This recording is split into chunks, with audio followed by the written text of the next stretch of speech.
So good morning guys और आपके crack exam channel में आप सभी का स्वागत है। तो आज के इस वीडियो में 14 सितंबर के इंपॉर्टेंट करंट अफेयर्स को हम लोग कवर करेंगे। तो हमारा पहला प्रश्न क्या है, अभी किस राज्य की सरकार ने स्वच्छता कार्यकर्ताओं के लिए अपनी तरह का पहला गरिमा सामाजिक सुरक्षा योजना लॉन्च की है? तो आंसर होगा उड़ीसा सरकार ने।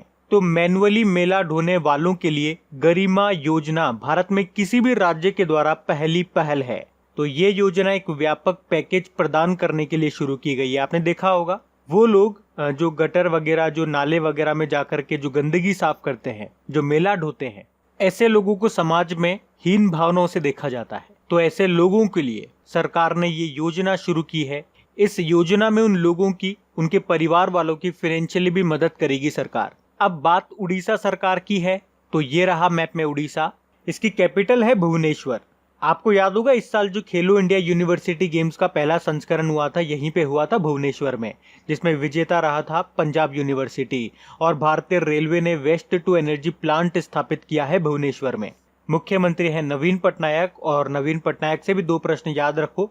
एक तो अभी इन्होंने इनके पिता के ऊपर एक बुक लॉन्च की थी जिसका नाम है the adventure of Daredevil Democrat, और अभी नवीन पटनायक को पेटा ने हीरो टू एनिमल अवार्ड से सम्मानित किया था। गवर्नर हैं गणेशी लाल, और यहाँ के चीफ जस्टिस है मोहम्मद रफीक। इसके अलावा याद रखना, अभी उड़ीसा ने बायोफ्लॉक तकनीक के जरिए मत्स्य पालन को बढ़ावा देने के लिए एक नई योजना शुरू की है। अभी अमृत योजना रैंकिंग आई थी, उसमें टॉप पे रहा था उड़ीसा। उसके अलावा यूनेस्को ने सुनामी तैयारी को लागू करने के मामले में पहला राज्य घोषित किया था उड़ीसा को। एक्चुअली उड़ीसा के दो गाँवों को, एक तो वेंकट रायपुर गांव और नोलिया शाही गांव। उसके अलावा उड़ीसा सरकार ने किन्नरों यानी कि ट्रांसजेंडरों को मधु बाबू पेंशन योजना में शामिल किया है। और सरकारी भूमि की सुरक्षा के लिए स्पेस टेक्नोलॉजी और आर्टिफिशियल इंटेलिजेंस का उपयोग करने वाला पहला राज्य बना उड़ीसा। उसके अलावा अभी उड़ीसा सरकार ने हरित आवरण बढ़ाने के लिए सबूजा उड़ीसा पहल की शुरुआत की थी, और भूमिहीन किसानों को लोन देने के लिए बलराम योजना शुरू की थी। उसके अलावा जनजातीय हॉस्टल्स के लिए ISO सर्टिफिकेट पाने वाला पहला राज्य बना उड़ीसा। और बंदे उत्कल जननी को स्टेट सॉन्ग का दर्जा भी मिला है, जिसे लिखा है के लक्ष्मीकांता महापात्रा ने। अभी उड़ीसा ने विशेष आजीविका हस्तक्षेप योजना शुरू की है।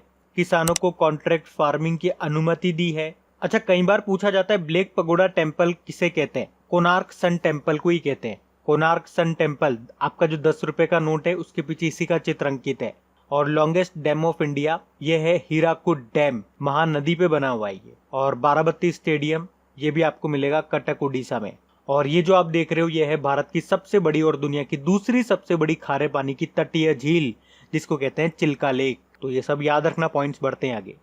फिर है यूनिसेफ ने किसे बाल अधिकार अभियान का सेलिब्रिटी एडवोकेट बनाया है? तो आंसर होगा आयुष्मान खुराना को।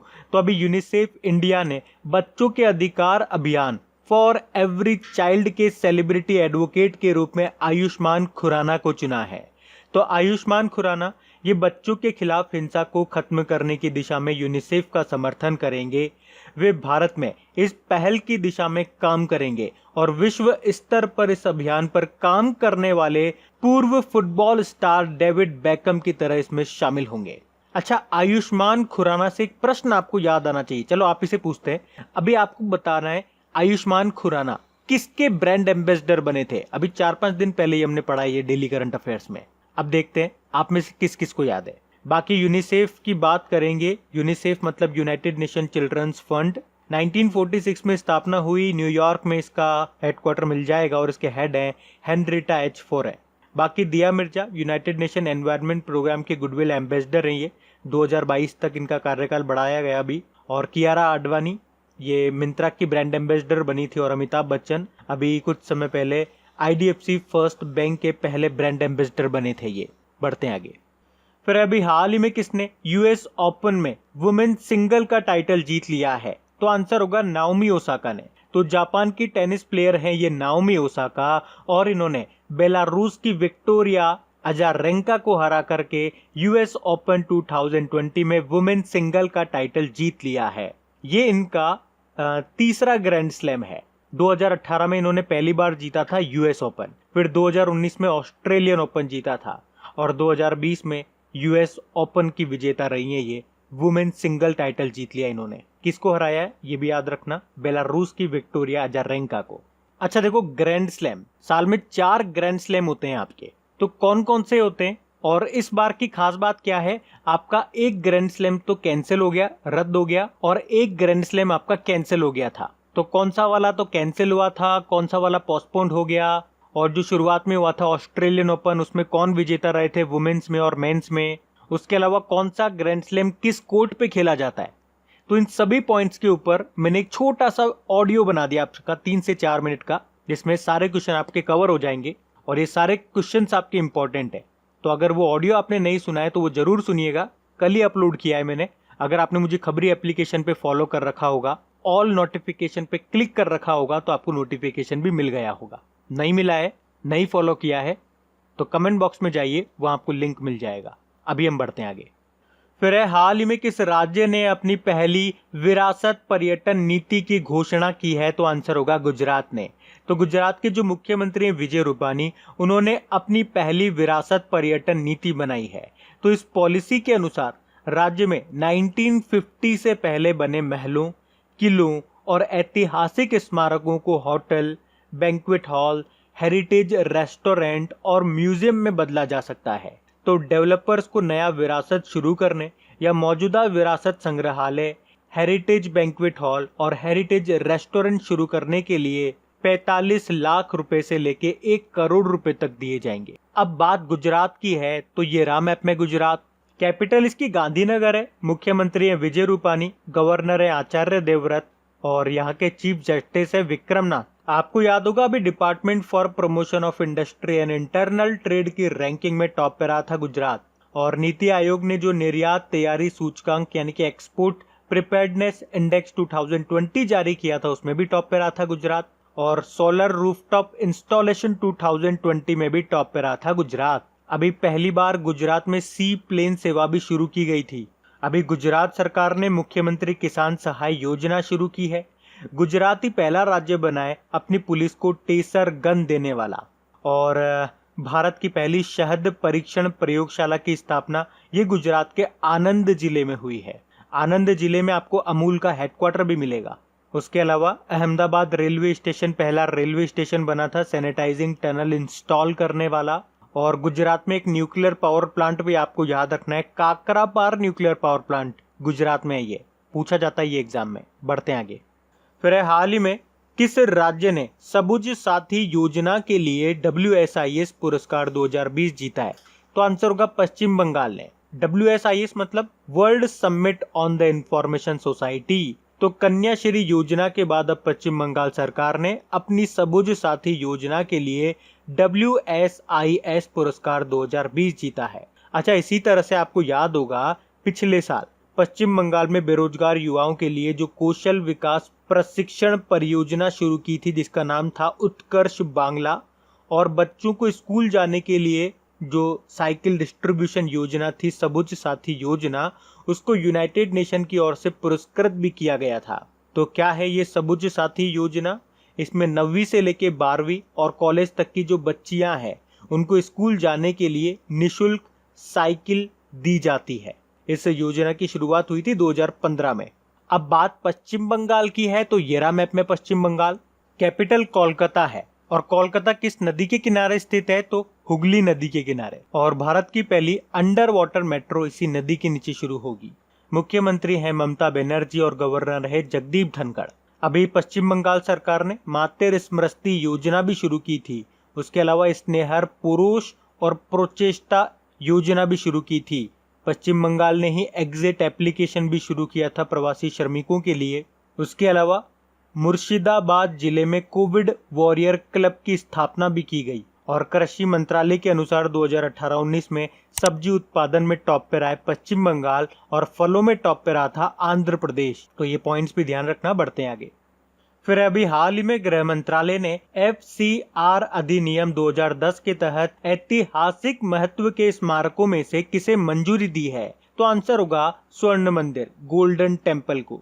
तो अभी होम मिनिस्ट्री ने गोल्डन टेम्पल को, जिसे अमृतसर में गुरुद्वारा हर मंदिर साहिब के नाम से भी जाना जाता है, उसको विदेशी अंशदान विनियमन अधिनियम 2010 यानी कि फॉरेन कंट्रीब्यूशन रेगुलेशन एक्ट 2010 के तहत पंजीकरण की अनुमति दे दी है। अब इसका फायदा क्या है?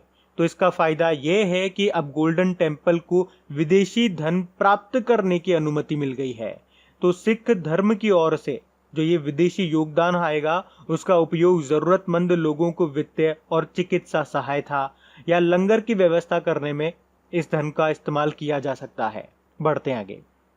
फिर है WWF यानी कि वर्ल्ड वाइड फंड की रिपोर्ट के अनुसार 1970 के बाद से प्रजातियों की आबादी में कितनी औसत गिरावट आई है? तो आंसर होगा 68%। तो अभी हाल ही में जारी वर्ल्ड वाइड फंड की द लिविंग प्लेनेट रिपोर्ट 2020 के अनुसार स्तनधारियों, मछलियों और पक्षियों की आबादी में 1970 और 2016 के बीच में औसतन 68% तक की गिरावट दर्ज की गई है। वर्ल्ड वाइड फंड की बात करेंगे, स्थापना 1961 में हुई और इसके डायरेक्टर जनरल हैं मैक्रो लैम्बर्टिनी और इसके प्रेसिडेंट पवन सुखदेव हैं। इसका हेडक्वार्टर मिलेगा आपको ग्लैंड, स्विट्जरलैंड में। बढ़ते आगे। फिर हाल ही में किस IIT ने सेल्फ चेक कियोस्क विकसित किया है? तो आंसर होगा IIT गुवाहाटी ने। तो अभी IIT गुवाहाटी के वैज्ञानिकों ने नोवल कोरोना वायरस का पता लगाने और उसे रोकने के लिए अपनी तरह का पहला सेल्फ चेक कियोस्क विकसित किया है। ये कोविड-19 से जुड़े लक्षण जैसे कि शरीर के तापमान का पता लगाता है। IIT बॉम्बे अभी इसने मुफ्त मोबाइल स्कैनर एप्लीकेशन एक जिसका नाम है AIR स्कैनर को लॉन्च किया। फिर विश्व प्राथमिक उपचार दिवस कब मनाया गया? तो आंसर होगा 12 सितंबर को। लेकिन याद रखना ये हर साल 12 सितंबर को नहीं मनाया जाता है, इसे एक्चुअली सितंबर के दूसरे शनिवार को मनाते हैं और इस बार ये 12 सितंबर को मनाया जा रहा है विश्व प्राथमिक उपचार दिवस। तो इसे फर्स्ट एड यानी कि प्राथमिक उपचार के बारे में जागरूकता बढ़ाने के लिए मनाया जाता है। वैसे 12 सितंबर को international day for south cooperation के रूप में भी मनाया जाता है। और अभी तक सितंबर में कौन कौन से डे मनाए? एक तो 5 सितंबर को अंतरराष्ट्रीय चैरिटी दिवस मनाया था, 5 सितंबर को ही नेशनल टीचर डे मनाया गया, फिर 7 सितंबर को पहली बार international day of clean air for blue skies मनाया गया, 8 सितंबर को अंतरराष्ट्रीय साक्षरता दिवस मनाया यानी कि इंटरनेशनल लिटरेसी डे, और 10 सितंबर को वर्ल्ड सुसाइड प्रिवेंशन डे मनाया जिसकी थीम थी working together to prevent suicide. और अभी 9 सितंबर को पहली बार international day to protect education from attack के रूप में भी मनाया था। बढ़ते आगे। फिर हाल ही में तेलंगाना के चुनाव आयुक्त किसे नियुक्त किया गया? तो आंसर होगा C पार्थ सारथी को। अच्छा, ये तो बात हो गई तेलंगाना की। अगर मैं आपसे पूछूं अभी भारत के नए इलेक्शन कमिश्नर चुनाव आयुक्त कौन बने थे? अशोक लवासा की जगह बने थे, क्योंकि अशोक लवासा तो एशियन डेवलपमेंट बैंक में चले गए, वाइस प्रेसिडेंट बन गए, तो उनकी जगह कौन बने थे? राजीव कुमार बने थे।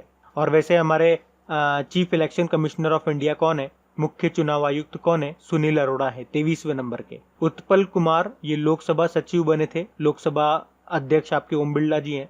और अतनु Kumar Das general corporation of India के डायरेक्टर बने थे, जो वैसे बैंक ऑफ इंडिया के MD CEO हैं। तो ये भी ध्यान रखना। बढ़ते आगे। फिर हाल ही में किस कंपनी ने विश्व के पहले फ्लोटिंग रिटेल मोबाइल स्टोर का उद्घाटन किया? तो आंसर होगा एप्पल ने। अच्छा, यहां से प्रश्न ऐसे भी बन सकता है कि ये उद्घाटन कहां पे किया गया, कहां पे इसे शुरू किया गया? तो आंसर होगा सिंगापुर में। तो सिंगापुर में एप्पल मरीन बी स्टैंड नाम से अपना पहला फ्लोटिंग रिटेल स्टोर खोला है एप्पल ने, जो दुनिया का पहला फ्लोटिंग रिटेल मोबाइल स्टोर भी है। एप्पल का हेडक्वार्टर मिलेगा आपको कैलिफोर्निया US में और इसके CEO हैं टिम कुक। बढ़ते आगे। फिर हाल ही में डायना रिग का निधन हो गया। ये क्या थी? तो आंसर होगा एक्ट्रेस थी, अभिनेत्री थी, ब्रिटिश एक्ट्रेस थी ये डायना रिग, जिन्होंने गेम ऑफ थ्रोन्स में, द एवेंजर में भी काम किया है और अभी इनका निधन हो गया। डायना रिग इनका नाम था। तो अब बात करेंगे कल के वीडियो में पूछे गए प्रश्न के उत्तर की। तो कल के वीडियो में आपसे पूछा गया था हाल ही में जारी आर्थिक स्वतंत्रता सूचकांक 2020 में भारत किस स्थान पे रहा? तो आंसर होगा 105वें स्थान पे। आप सभी ने प्रश्न का बिल्कुल सही उत्तर दिया है। और गाइज, अगर वीडियो को अभी तक आपने लाइक नहीं किया है तो इसे एक लाइक जरूर कीजिएगा अगर वीडियो पसंद आया है तो, और इसे अपने दोस्तों के साथ में शेयर जरूर करना। तो गाइज, इन सभी क्वेश्चंस का क्विज बना करके मैंने एप्लीकेशन पे अपलोड कर दिया है। तो अगर आपने वीडियो बिल्कुल ध्यान से देख लिया है तो वहां जाइए और इन सभी क्वेश्चंस का आप प्रैक्टिस लगा लीजिए, ताकि ये सारे क्वेश्चंस आपको अच्छी तरीके से याद हो जाए। और जो नए स्टूडेंट इसे पहली बार देख रहे हैं, आपको बता दूं कि क्विज में अब रैंकिंग फीचर भी ऐड हो चुका है। तो अगर आप कम समय में ज्यादा से ज्यादा क्वेश्चन राइट करते हो तो आपका नाम आपके फोटो के साथ टॉप 10 स्टूडेंट्स में आपको दिखाई देगा। आपको ही नहीं, जितने भी लोग क्विज लगाएंगे उन सबको दिखाई देगा कुछ इस तरीके से, ताकि आपको भी एक अंदर से मोटिवेशन मिल सके कि आपको भी यहां तक पहुंचना है, ताकि सब लोग आपको टॉप 10 में देख सकें। और वैसे भी आप तो आपके इन करंट अफेयर्स का रिवीजन करवाने के लिए मैं इसका ऑडियो भी तैयार कर रहा हूं, तो दिन में 4 से 5 मिनट निकाल करके वो आप ऑडियो सुन लीजिए, ताकि आपका इन करंट अफेयर्स का फिर से रिवीजन हो जाए। क्योंकि आपको पता है चीजों को पढ़ना इंपॉर्टेंट है, लेकिन समय समय पर उनका रिवीजन करना बहुत ज्यादा जरूरी है। रिवीजन नहीं करोगे तो वो सारी चीजें आप भूल जाओगे। तो आप ही के लिए मैं इसका रिवीजन ऑडियो तैयार कर रहा हूं। तो उस ऑडियो का लिंक मैंने नीचे डिस्क्रिप्शन में दे दिया है, वहां जाकर के आप मुझे फॉलो कर लीजिए। और फॉलो करने के बाद में पास में जो बेल आइकन आएगा आप उसे जरूर दबा लेना, ताकि जब भी मैं ऑडियो अपलोड करूं उसका नोटिफिकेशन आपको मिल सके। और एप्लीकेशन अगर अभी तक आपने डाउनलोड नहीं किए तो उसका लिंक भी आपको नीचे मिल जाएगा। वहीं पे आपको क्विज, वीडियो, पीडीएफ सब मिल जाएंगे। तो इस प्रश्न का उत्तर आता है तो कमेंट बॉक्स में जरूर टाइप करिए। चलिए अब मिलते हैं करंट अफेयर्स के रिवीजन वीडियो में। Thank you guys.